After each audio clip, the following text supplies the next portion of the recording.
हमने 3 ब्लॉक दिए हुए थे कुछ इस तरह से। ट्राई किया किसी ने? हमें क्या निकालना था? हमें नॉर्मल रिएक्शन निकालने थे, M1 M2 एंड M3। और यहाँ पर हम फोर्स लगा रहे थे क्या? F का। हमें निकालना था एक्सेलरेशंस एंड नॉर्मल रिएक्शंस। ठीक है, यही था ना क्वेश्चन? तो यही था।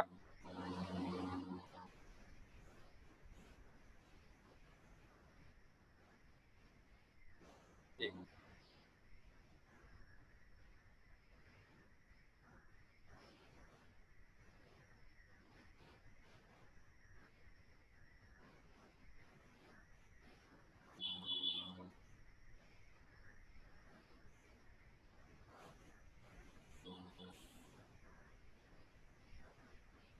चलो, दिख रहा है सब लोगों को?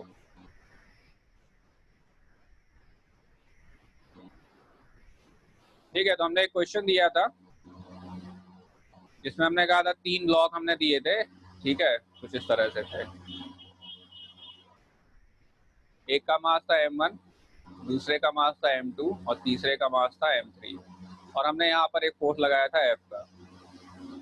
ठीक है, और हमने कहा था कि एक तो एक्सेलरेशन बताना है और दूसरा क्या बताना है? सभी के बीच में नॉर्मल रिएक्शन बताने हैं। तो करेंगे क्या? तो सबसे पहले तो हम इसका क्या बनाएंगे? Free body diagram. ठीक है, जिसे हमने क्या नाम देंगे? FBD, free body diagram.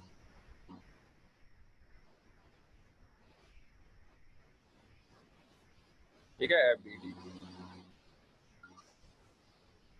क्या हो जाएगा FBD में? तो हमने कहा था जो भी रेलेवेंट फोर्सेस है वो आपको ड्रॉ करने होंगे। ठीक, तो जो नॉर्मल रिएक्शंस है और M1G ये सब फोर्सेस है ना, ये हम नहीं बनाएंगे। ठीक है, क्यों नहीं बनाएंगे? क्योंकि इनका कोई रेलेवेंस है नहीं मोशन में। ये फोर्सेस कोई भी हेल्प नहीं करेंगे, तो इसलिए इन फोर्सेस को हम नहीं बनाएंगे। ठीक है, तो अभी हम यहाँ बना दे रहे हैं। नीचे जब हम अलग अलग FBD बनाएंगे तो हम इनको नहीं बनाएंगे। तो पहले हम M1 का FBD बनाते हैं। तो हम क्या कहेंगे? क्या क्या फोर्स लगा रहे हो आप? एक तो F लग रहा है आगे और दूसरा क्या जाएगा? दूसरा आएगा नॉर्मल रिएक्शन। किनके बीच का? M1 और M2 के बीच का। तीनों का एक्सेलरेशन जो होगा वो सेम होगा। समझ में आ रहा है? इसी तरह से यहाँ पर कहेंगे, यहाँ पर क्या कहोगे आप? ये जो नॉर्मल रिएक्शन M1 से M2 पे आ रहा था यही इसको आगे ले जाएगा, तो ये हो गया आपका N1। ठीक है, ये हो गया उसका एक्सेलरेशन। देखो दोनों में सेम रहेगा। और एक और हो गया N। तीसरा क्या हो जाएगा? तीसरा हो जाएगा M3 पे। हम कहेंगे M1 M2 और M3 के बीच का जो नॉर्मल रिएक्शन है वही M3 को आगे ले जाएगा। यहाँ तक समझ में आ गया? अब इक्वेशन लिखेंगे ब्लॉक 1 पे। तो ब्लॉक 1 पे आपकी क्या इक्वेशन हो जाएगी? फॉरवर्ड डायरेक्शन में क्या फोर्स लग रहा है? फॉरवर्ड डायरेक्शन में फोर्स लग रहा है F। और पीछे की तरफ क्या लग रहा है? जो उसे रोकने की कोशिश करेगा N1। तो इक्वेशन क्या हो जाएगी? F minus N1 equal to M1A। पहली इक्वेशन हो गई। दूसरे वाले ब्लॉक पे अगर हम देखें तो क्या फोर्सेस है? N1 लग रहा है आगे और N2 लग रहा है पीछे। तो N1 minus N2 is equal to M2A। ठीक है, इसी तरह से हम M3 वाले पे लिखेंगे तो क्या लिखेंगे? N3 is equal to M3A। ठीक है, तीनों को ऐड कर दो। अब क्या आ जाएगा तीनों को ऐड करने पर? जब ऐड करोगे तो देखो N1 N1 कट जाएगा, N2 N2 कट जाएगा। क्या बचेगा? F is equal to M1A plus M2A plus M3A। ये हो जाएगा कॉमन। क्या जाएगा आपका? M1 plus M2 plus M3। यहाँ से A इज इक्वल टू क्या जाएगा? A is equal to F upon.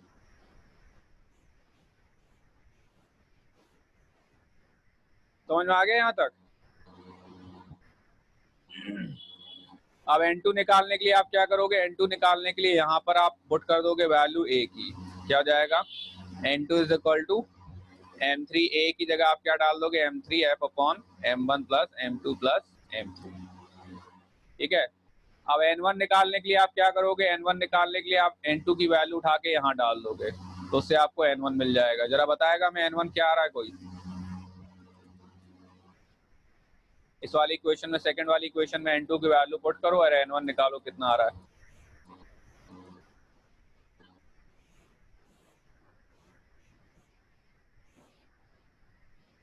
यहाँ लिखे दे रहे हैं।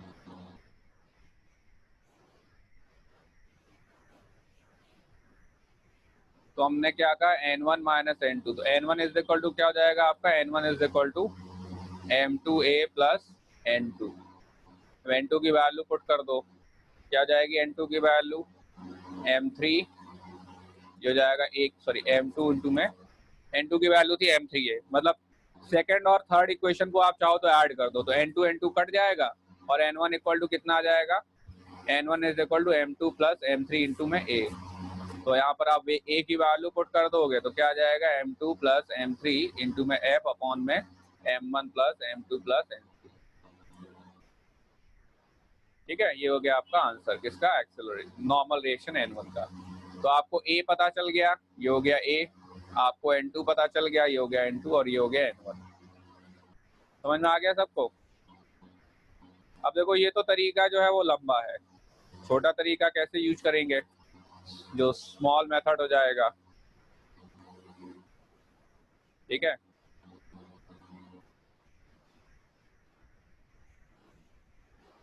तो छोटे तरीके के लिए यूज किया जाता है जिसे कहा जाता है सिस्टम बाउंड्री मेथड। ठीक है, हम कौन सा मेथड यूज करेंगे, हम यूज करेंगे सिस्टम बाउंड्री मेथड। ठीक, क्या हो जाएगा आपका सिस्टम बाउंड्री मेथड,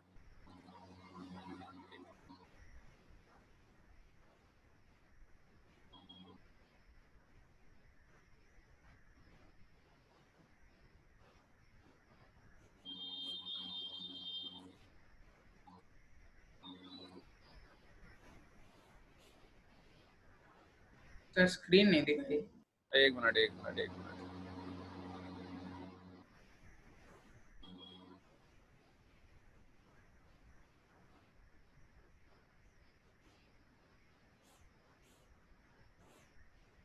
अब देख रही है,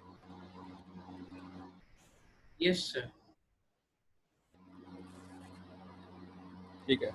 सिस्टम बाउंड्री मेथड में हम क्या करते हैं, सिस्टम बाउंड्री मेथड में हम जितने भी हमारे जो हम कहेंगे कि मासेस दिए हुए हैं, ठीक है, उनको एक सिस्टम के अंदर कर लेते हैं। ठीक, उससे आपको फायदा क्या होगा, ठीक है, सिस्टम बाउंड्री मेथड को यूज करने से क्या फायदा होगा।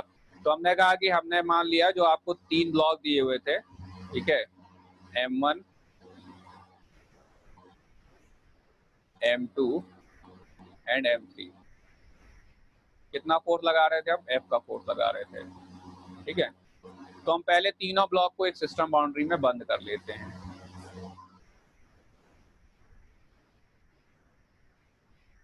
ठीक, और अब कहेंगे इस पे कितना एक्सटर्नल फोर्स लग रहा है, इस पे एक्सटर्नल फोर्स लग रहा है F का। ऑब्वियसली बात है, तीनों ब्लॉक एक ही साथ जाएंगे, तो आप क्या इक्वेशन बनाओगे, आप कहोगे कि नेट फोर्स लग रहा है आपका F और टोटल मास है सिस्टम का M1 plus M2 plus M3 into में A। तो यहाँ से A कितना आ गया आपका, A आ गया आपका F upon M1 plus M2 plus M3। ठीक है, तो आंसर आपका A का आंसर एक ही झटके में आ गया, एक ही स्टेप में आ गया। ठीक, अब हमें जैसे नॉर्मल रिएक्शन निकालना है, ठीक है, M2 M3 के बीच का और M1 M2 के बीच का, तो आप सिस्टम बाउंड्री को बनाओगे M2 और M3 के लिए। आपने क्या कहा, हमने अपने जो मासेस M2 और M3 थे ना, उनको एक सिस्टम बाउंड्री में डाल दिया। ठीक है, इस तरह से हमने उनको एक सिस्टम बाउंड्री में डाल दिया। हम क्या कहेंगे, जो भी नॉर्मल रिएक्शन आपका M1 से आ रहा होगा वही दोनों ब्लॉक को आगे ले जाएगा। ठीक है, हम कहेंगे कि अगर M1 से नॉर्मल रिएक्शन नहीं आता तो M2 M3 को वो आगे नहीं ले जाता, तो हम कहेंगे जो M1 से नॉर्मल रिएक्शन आ रहा है वही आपका M2 और M3 को आगे ले जाएगा। तो N1 इक्वल टू क्या हो जाएगा, सीधे हो जाएगा आपका M2 plus M3 into A, और A की वैल्यू आप पुट कर दोगे तो क्या जाएगा आपका M2 प्लस M3 और A की जगह हो जाएगा F अपॉन में M1 plus M2 plus M3। ठीक है, इसी तरह से हम कहेंगे अगर आपको अब नॉर्मल रिएक्शन निकालना है M2 M3 के बीच का, तो हम कहेंगे जो N2 आएगा वो M3 को आगे ले जाएगा, तो हो जाएगा N2 is equal to M3A। A की वैल्यू पुट कर देंगे, तो यहाँ से देखो आपके जो नॉर्मल रिएक्शन है वो सीधे निकल आए। ठीक है, आपको अलग अलग इक्वेशन बनाने की जरूरत नहीं पड़ी। ठीक, तो ये एक छोटा तरीका हो गया जिसे कहते हैं सिस्टम बाउंड्री मेथड। समझ में आ गया ये? तो एक काम कर रहे हैं, एक क्वेश्चन और दे रहे हैं, सभी लोग सॉल्व करो, एक ही लाइन में सबके आंसर आने चाहिए और फटाफट। ठीक, चलो क्वेश्चन में अब 4 ब्लॉक हम ले रहे हैं।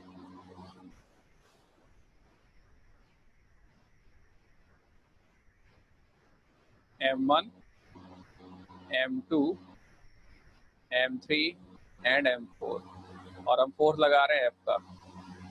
हमें निकालना है एक्सेलरेशन और सारे नॉर्मल रिएक्शन जो भी M1 M2 के बीच में आ रहे हैं, M2 M3 के बीच में आ रहे हैं, M3 M4 के बीच में आ रहे हैं। करो।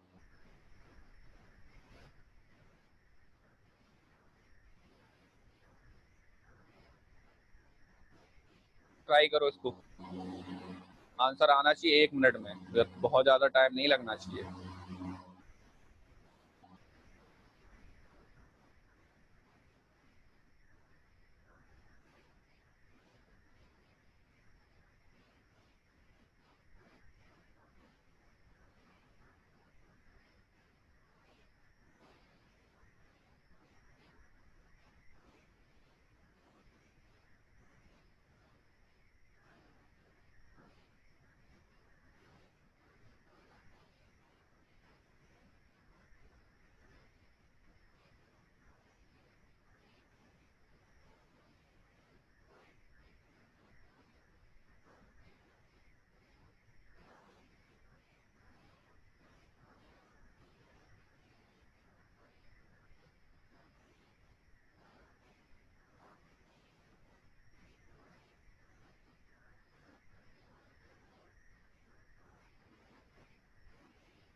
हो गया? क्या आ रहा है? ए क्या आ रहा है आपका? Acceleration sir F upon M1 plus M2 plus M3 plus M4। F upon M1 plus M1 M2 plus M2 plus M3 plus M4। 3 plus M4, यही आ रहा है। Yes sir. Normal reaction between M1 and M2 क्या आएगा? N1 क्या हो जाएगा आपका? तो हमने क्या क्या, आप केवल ये ध्यान रखो कि जो नॉर्मल रिएक्शन आप लगा रहे हो ना, वो कितने ब्लॉक्स को आगे लेके जा रहा है, कितने ब्लॉक्स को आगे लेके जा रहा है। M2 plus M3 plus M4 into में क्या हो जाएगा? A, यानी कि F अपॉन में कितना? M1 plus M2 plus M3 plus M4। ठीक है, इसी तरह से हम कहेंगे N2 क्या हो जाएगा? N2 हो जाएगा आपका, N2 किसको लेके जाएगा आगे? M3 और M4 को। तो N2 इज इक्वल टू क्या हो जाएगा? M3 plus M4 into A, और A की वैल्यू आप पुट कर दोगे, कितना है आपका A? A हो जाएगा आपका F अपॉन में M1 plus M2 plus M3 plus M4। इसी तरह से आप नॉर्मल रिएक्शन निकालोगे इसके बीच का, तो वो क्या हो जाएगा? हो जाएगा N3। N3 क्या आ जाएगा आपका? N3 हो जाएगा M4 इंटू A, यानी कि M4 इंटू में F अपॉन में M1 plus M2 plus M3 plus M4।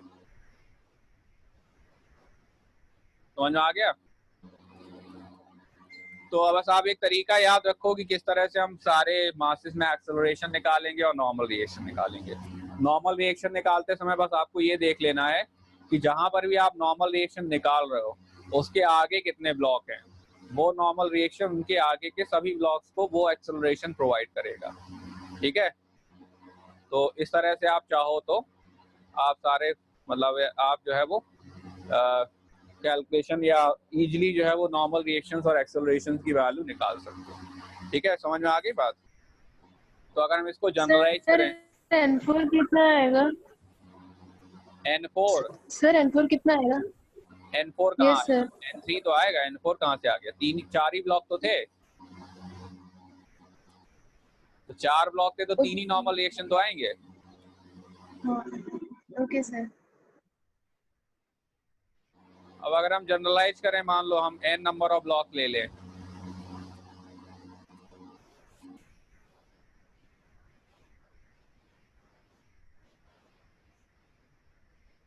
ठीक है। पहला है आपका M1, M2, M3, M4, Mn, और हम एक्सेलरेशन लगा रहे हैं, सॉरी फोर्स लगा रहे हैं F का, ठीक है, F का फोर्स लगा रहे हैं।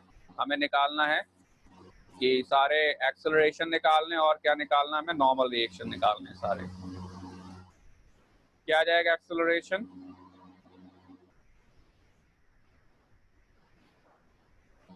कितना आएगा एक्सेलरेशन?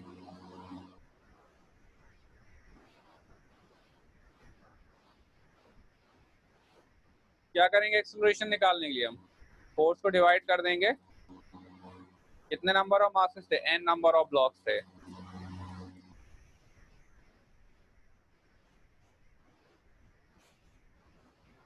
कैसे निकालेंगे? सारे मासेस को हम क्या कर देंगे? ऐड कर देंगे। कहाँ तक? Mn तक। अब जब नॉर्मल रिएक्शन निकालना है ना, तो पहला नॉर्मल रिएक्शन जब हम निकालेंगे N1, तो हम बस ये देखेंगे कि N1 के आगे कितने ब्लॉक हैं, ठीक है। तो या ऐसे मान लो कि उसके पीछे वाले हटा के बाकी सब लिख दोगे आप, तो N1 हो जाएगा आपका M2 plus M3 plus M4 कहाँ तक? Mn तक, इंटू में A यानी कि F अपॉन में सारे मासेस, कहाँ से कहाँ तक? 1 से लेके n तक। पता ना ये क्या है? ये पता है ये क्या लिखा हमने? जल्दी बताओ, हाँ या ना। नहीं, हम एक्सप्लेन करें, नहीं आगे बढ़े फिर। सब पता है। ठीक है, चलो फिर तो आगे बढ़ रहे हैं, ठीक है। एक्सप्लेन कर दीजिए। ये समेशन लिखा हुआ है n नंबर ऑफ, मतलब m1 i की वैल्यू 1 का, सिग्मा का मतलब होता है सम, ठीक है। i की वैल्यू 1 रखेंगे, फिर उसके बाद अगला टर्म ऐड करेंगे 2 रख के, फिर 3 रख के, फिर 4 रख के, मतलब m1 plus m2 plus m3 plus m4। बात है इससे बस ये हो जाएगा, आपको इतने सारे टर्म नहीं लिखने पड़ेंगे और जगह भी कम घेरेगा, तो नोटेशन हो गया। अब जब आप n2 लिखेंगे तो आप क्या लिखेंगे? तो हम कहेंगे n2 जो है वो यहाँ पर आएगा, m3 मतलब m3 के आगे वाले सारे ब्लॉक्स को एक्सेलरेशन देगा, तो क्या लिखेंगे हम? m3 plus m4 plus m5 कहाँ तक? mn f अपॉन में सारे मासेस का सम, ठीक। तो फिर से यही लिख दे रहे हैं, कहाँ से कहाँ? 1 to n। इसी के साथ इसके बाद क्या जाएगा आपका? n3 में कौन कौन से आएंगे masses? m4 plus m5 plus m6 कहाँ तक? mn तक, इंटू में f अपॉन में सारे ब्लॉक्स का सम, सारे मासेस का सम, ठीक है। ऐसे करते करते कहाँ तक? nth वाले तक। तो nth वाले पे या n-1, सॉरी nth नहीं n-1, क्योंकि लास्ट वाले में केवल यही बचेगा बस। तो क्या लिखोगे इसे आप? mn इंटू में f अपॉन में m1 plus m2 plus m3 कहाँ तक? mn तक, ठीक है। ठीक, तो बस ये इससे ज्यादा डिफिकल्ट फिर आएगा नहीं, तो ठीक है। समझ में आ गया? एक्सप्लेन करना हो तो फिर से तुम बताओ, नहीं तो फिर हम आगे बढ़ रहे हैं। कोई पॉइंट समझ में ना आया हो, कहीं कोई डाउट हो, चलो फिर हम आगे बढ़ते हैं। सर हाँ,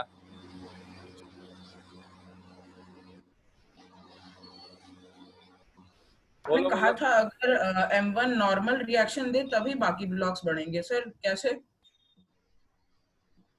या M1 के M1 के आगे जितने भी ब्लॉक होंगे वो M1 ही तो धक्का लगाएगा उन पे।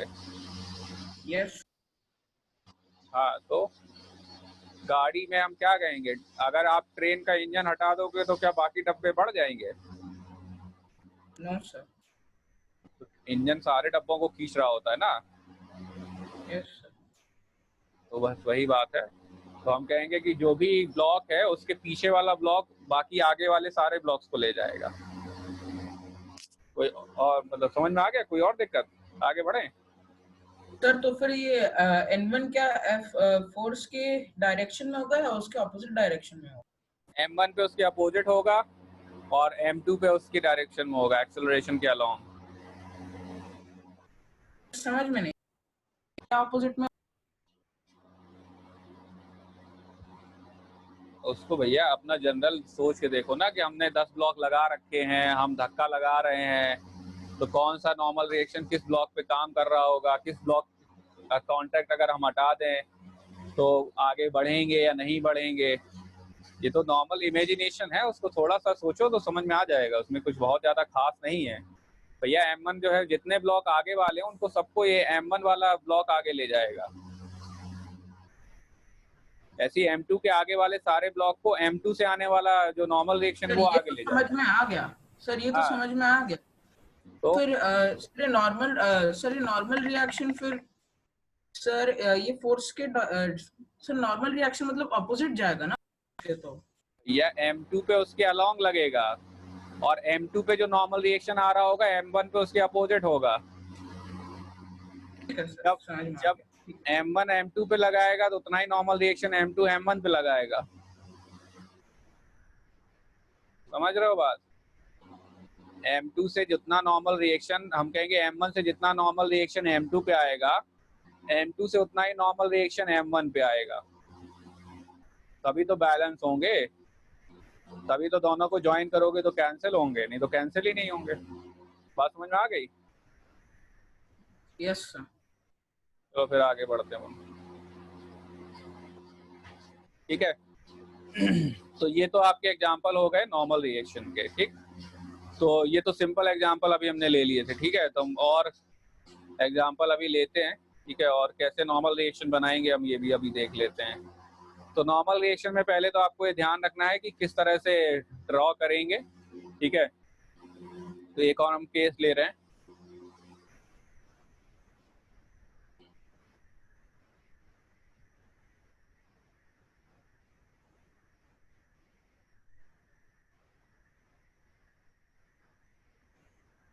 जैसे सपोज करो ये ब्लॉक है, ठीक है। अब जो आप फोर्स लगा रहे हो ना वो इस तरह से लगा रहे हो।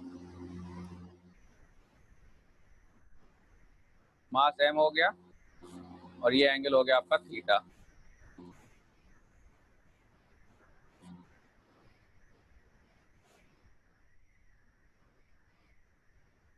और ये आपका फोर्स है F।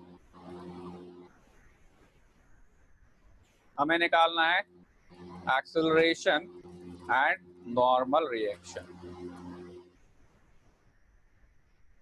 देखो सिंपल सा केस में तो हमने क्या कहा था, जो सिंपल सा केस था कि वहां पर सीधे फोर्स हम लगा रहे थे F इस तरह से, ठीक है। तो सीधे सीधे क्या हो जाएगा, आप क्या कहोगे, F is equal to ma और इसका जो वेट होगा नॉर्मल रिएक्शन उसके अपोजिट हो जाएगा। अब यहाँ पर क्या दिक्कत है, यहाँ पर फोर्स आप ऊपर की तरफ मतलब एक एंगल पे लगा रहे हो, ठीक। क्या करेंगे हम, आपको पहले तो इस फोर्स को ब्रेक करना पड़ेगा, इसके लेने पड़ेंगे कंपोनेंट। ये वाला कंपोनेंट क्या आएगा,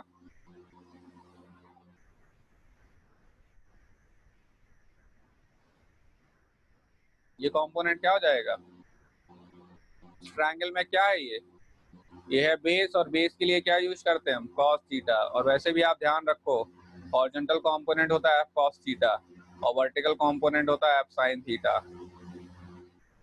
समझ में कोई दिक्कत यहाँ इसमें, ये जाएगा आपका f cos थीटा, ये हो जाएगा आपका f sin थीटा। और कौन सा फोर्स लग रहा होगा यहाँ, इसका वेट किस तरफ, डाउनवर्ड mg। और एक और फोर्स आएगा नॉर्मल रिएक्शन n। हम एक बार फिर से बनाए दे रहे हैं, आप ध्यान से समझ लें। ये हो गया आपका ब्लॉक। एक हॉरिजॉन्टल फोर्स हो गया F cos थीटा, हमने जब ब्रेक कर दिया, ठीक है। वर्टिकल फोर्स हो गया आपका F sin थीटा, इसका खुद का वेट mg डाउनवर्ड, और एक नॉर्मल रिएक्शन और आएगा अपवर्ड।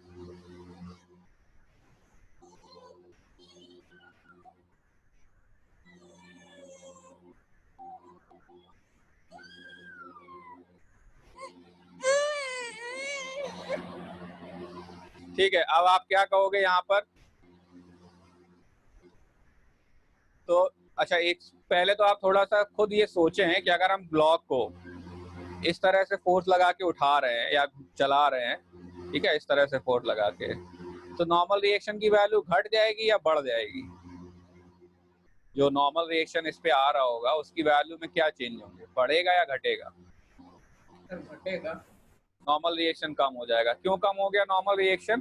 क्योंकि एफ का एक पार्ट जो है वो उस ब्लॉक को ऊपर उठाने की कोशिश कर रहा होगा, और जब वो उसे ऊपर उठाने की कोशिश कर रहा होगा तो नॉर्मल रिएक्शन की वैल्यू कम होने लगेगी।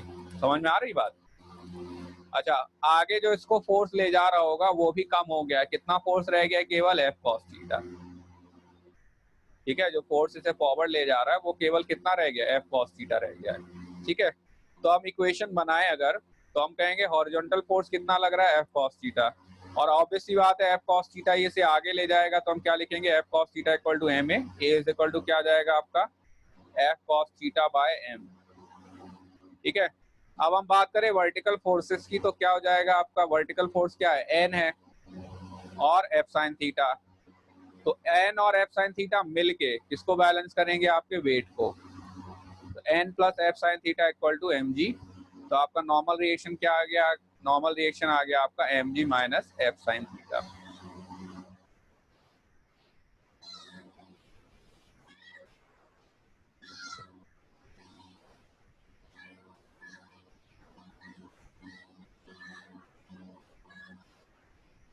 ठीक है, a क्या हो जाएगा आपका? a हो जाएगा F cos theta upon m, ठीक। जो एक्सेलरेशन हो जाएगा वो हो जाएगा F cos थीटा अपॉन में m, ठीक है, क्योंकि इसका हॉरिजॉन्टल डायरेक्शन वाला फोर्स इसको आगे ले जा रहा था। बात समझ में आ गई किसी को? कोई दिक्कत?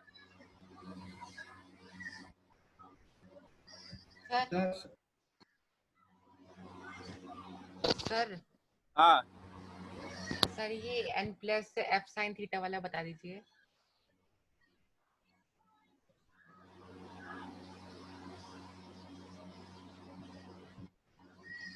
कौन कौन से वर्टिकल फोर्सेस आ रहे थे ब्लॉक पे? एक तो आपका F sin थीटा आ रहा था, और mg किस तरफ होगा?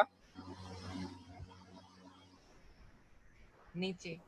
ठीक है, नॉर्मल रिएक्शन।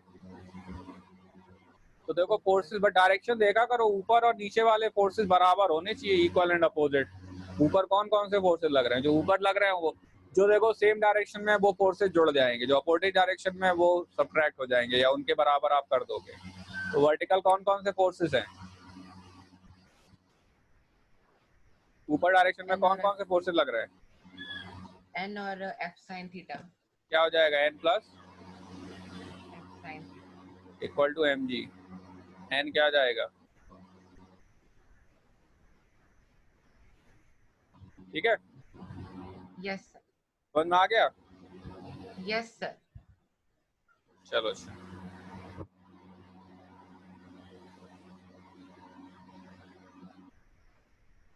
ठीक, हम आते हैं how to draw the normal reaction.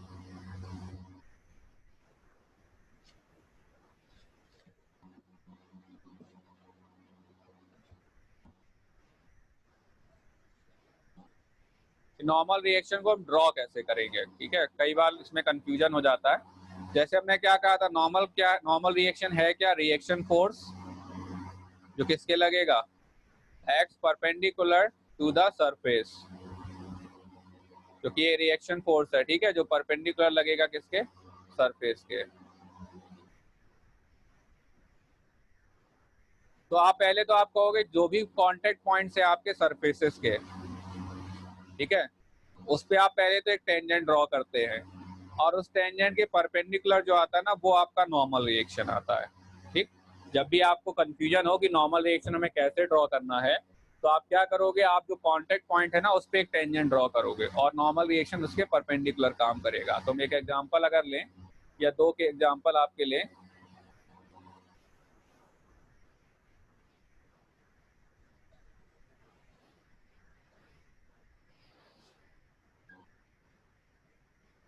जैसे आपका एक सरफेस है,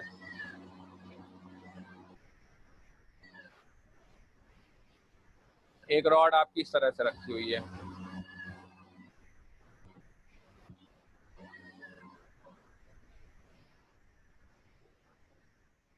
ठीक है, और एक सरफेस आपका इस तरह से है, रॉड आपकी इस तरह से रखी हुई है।